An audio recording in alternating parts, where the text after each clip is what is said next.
fost primul, ou sau găina? După tine. Nu știți acum. Cine a fost primul, ou sau găina? Găina. Tu ce zici? Cine a fost primul? Ou. Tu ce spui? Găina. De ce găina? Păi dacă nu era ou, cine mai voia găina? Cine a fost primul, ou sau găina? Păi, dai seama că întrebarea asta n-are sens. Să rămână. O întrebare scurtă trebuie să poate? Nu, dar nu contează asta. Primul cine a fost, ou sau găina? Eu aș zice găina. De ce și nu ou?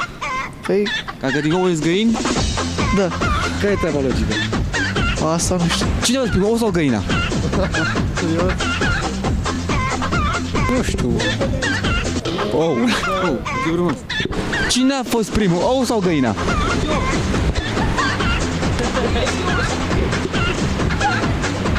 Cine a fost primul, ou sau găina? După tine.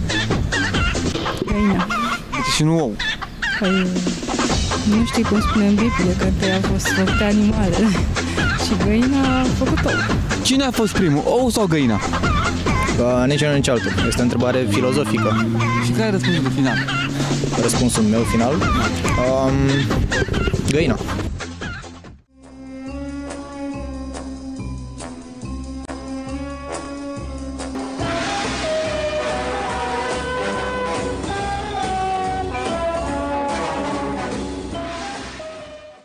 Întrebarea lui Bocan, doamnelor și domnilor, cu colegul nostru Bocan, care pare ieșit dintr-un borcan, dacă se găsesc o rimă. Foarte tare întrebarea. Mi-a plăcut ideea. Ce a fost până la urmă la început, domnule Năstase? Oul sau găina? Vrem să auzim și părerea noastră, mai ales acum că dintr-o dată sunteți liberi, vă simțiți mult mai liberi decât ați fost chiar înainte de a intra, nu? Onesc că prețuiți libertatea mult mai bine decât ați prețuit-o înainte de a intra în pușcărie.